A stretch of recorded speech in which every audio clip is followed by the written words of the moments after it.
Hello and welcome to the pre-concert interview of Stacey, Shames and friends at Atelier Musical. Atelier Musical is a private concert series and an artist residency in the Hudson Valley. It is recorded in front of a live audience in a state-of-the-art sound studio, and it is co-produced by a local community passionate about art.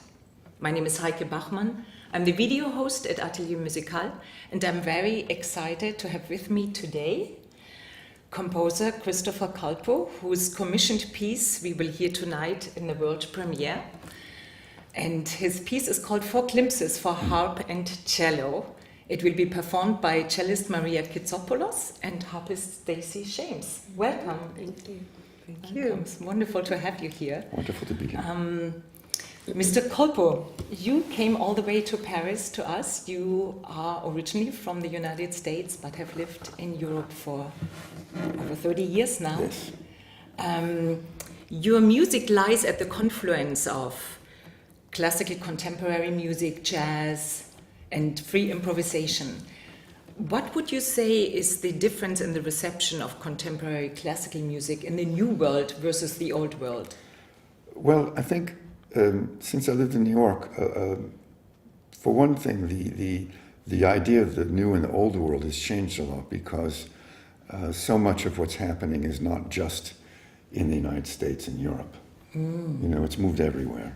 And also there are, I think, more different streams of music. And what I'm doing is not so unusual. There are a lot of people that are improvising musicians who compose chamber music, and that was not as common, let's say, 30 years ago. Interesting. And I think the audience has changed along with it. So everything has become more global now. And multiple. Yeah. Yeah, very interesting. This piece 4 Glimpses for Harp and Cello, it was a commissioned piece. How do you go about a commission? Where do you draw your inspiration? Well, there's different ways. This commission came about because of Maria, and the Secular Society actually commissioned me and gave me the opportunity to write it for these two wonderful musicians. And so that was really all the inspiration I needed. You know. You knew both Maria and Stacey? I met Stacey while working on the piece. Excellent. And Maria and I go back to our school days. So, from what I understand, there are 4 glimpses.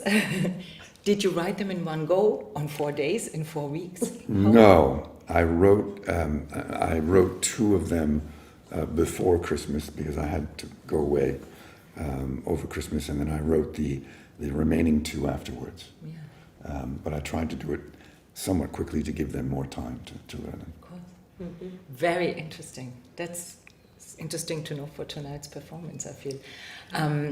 Maria, you have been with the New York Philharmonic since 1996. Yes. You play a very remarkable instrument, a cello that is 300 years old. Yes. It was conceived and designed for music from a very different era. What are the joys and challenges of playing contemporary classical music on a Baroque instrument? Well, you know, there's a lot more tension on the instrument nowadays. There has to be, because we play in bigger venues. So that's what's really nice about playing here today. Is it's a smaller place, and you don't have to force the instrument so much because he is old and he gets grumpy sometimes. And so, you know, I have to coax him. He's reliable and wonderful and has that depth that sometimes you may not find in a younger instrument. But so it's really been really nice to play, first of all, with harp, because I don't think I've ever, maybe I've played once or twice with just harp and cello, and I think it's a very interesting combination. And even though I don't like to give him compliments, I'm enjoying working on his piece. Thank you. You're grumpy too, you know. Old and grumpy. Yeah, old and grumpy. And Italian. Also. Yeah, and Italian too, like my cello, see? Yes, so it all comes together. We actually have a French theme tonight, actually, by Ravel, Debussy, and Culpo. Yeah. Considered French for us now. Yeah, that's right. And Stacey, talking about your harp. When I said yesterday, this is not everybody's harp, but you said no, the harps are like this today. But Yes. I think I speak for every concert goer. We had no idea there are pedals on the harp. Oh, yes. And what do they do? And could you explain a little bit for our audience? Right. So around the turn of the century, there was this move to enable a harp to be played in all keys. Previous to that, it could not be played in all keys. So that's reflected in sort of orchestral music up to that point. Then you had people like Wagner coming along and wanting to write, crazy, complicated, chromatic music for the instrument. So we had these warring instrument makers, Pleyel on one side and Erard, and they were each trying to produce what we call a double action harp that could be played in any key. So actually, the Ravel Introduction Allegro, one of the crowning pieces on this concert, that piece was commissioned for this instrument as it was being presented to the world with its pedals. Presented to the world with Yes. its pedals. Was Yes. that at one of the world fairs, maybe even, or do you remember? I don't know. I mean, I don't know if there was, but I know there were these two instrument makers, and they were each trying to sort of win the prize for having created the most diverse harp, the harp that could be the most versatile. Yeah. So these pedals, what I say to people, it's not entirely true, but if one pictures the white keys of the piano, and imagine that every time you had to play a black key, you have to create that black key with a foot moving. It's a little bit not entirely true because in its open position, the harp is tuned in C flat major. So it's not entirely true. But if you imagine the white keys and the black keys, so generally we preset a key with our feet, but then you'll see I'm constantly moving. Yes. And so, sometimes with a new commission, and, we had to have conversations like, well, Chris, you want two pedals on the same side of the harp moved at the same time. This is very difficult.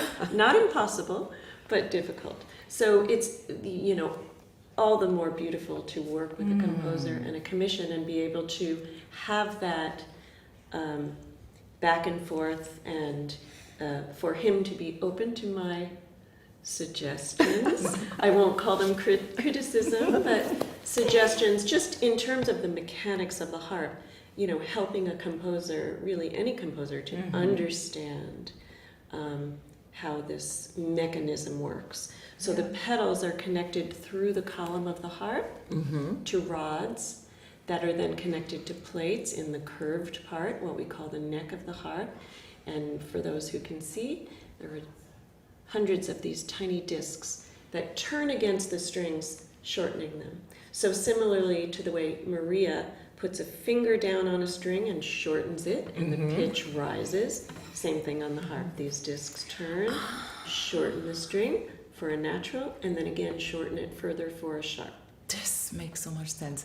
I think it will be great tonight for the audience in this intimate setting, because in the opera you hear the harp, it's in the orchestra, and even if you see the New York Philharmonic or so, the harp is sometimes covered by musicians in front in the note stand. You don't even know what's going on in the feet. So I was really, how can I say, puzzled, and I'm excited to see you perform. Yes, and actually one of the other pieces on the program, the Ravel Sonatine, is one of the most fiendish pieces in the repertoire for pedals. It's a challenge. Coming back to the four glimpses, is there anything, Christopher, that you would like the audience to know?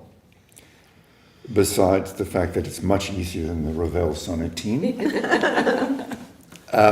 Well, everything that Stacey just explained about the harp is important, because what the harp can and can't do actually ended up dictating the harmonic language of the piece, That's fascinating. which is different from composing with other instruments. You understand the range, you understand what can and can't be done and this and that, but it doesn't really define what you can do tonally. And the harp does, when it's two instruments like this. Yes. And then from what I heard from you also, it has a bit, you kind of represent the rhythm section, so to say, and you are not improvising, but it sounds a little bit like an improvisation, or it's very... Yes, there are parts where Chris has written it more freely. And yes, and that's an interesting comment, because in most of this other repertoire, I am the keyboard instrument. I am the sort of foundation. And in this, if anything, it's even or Back and forth. We trade off. Back and forth. We do trade off. Maria, you know that tonight is a recording, but in front of a small live audience. What difference does it make for you to record with people present who are concert goers, as opposed to a pure studio setting? Well, I haven't had much experience doing this.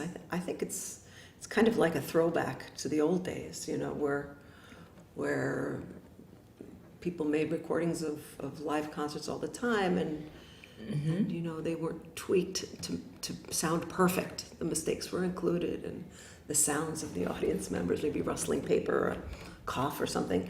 And I think there's something charming about that, something that really captures the moment. And I think any way we can really enjoy each moment of life, all the little mistakes and all the little noises, you know, it's the little important.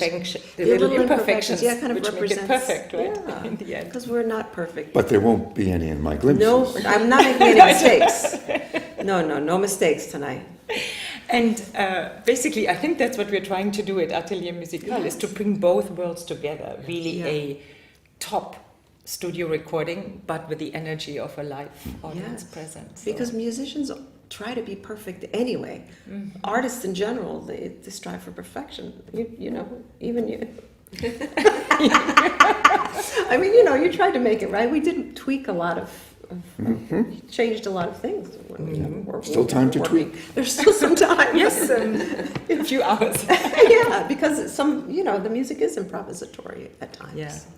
He wants it to sound that way, although it's written down. So it's nice. It's nice. We have a feeling of freedom, I think, when we play this music. Yeah, it's, for me, it's so nice to not have to generate that feeling of an audience being in here.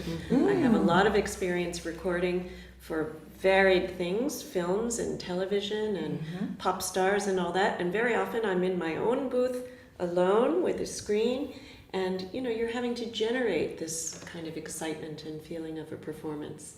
And here we have everything. We have the microphones and also the audience, and you feel the audience with you. Yeah. It's an energetic exchange, right? Yeah. I remember when I was young and I was talking about stage fright, and someone said to me, everyone is only here to enjoy.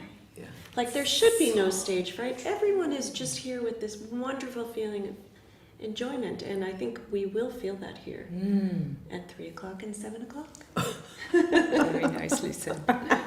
That's a good point to end. I want to thank you very, very much for making the way over, and we are all excited to hear the world premiere of 4 glimpses for cello and harp later tonight. And I would like to also thank our online audience for tuning in on our YouTube channel. As always, if you want to learn more about Atelier Musical or make a donation or join us as a team, you can find more at ateliermusical.art. Thank you, and until next time.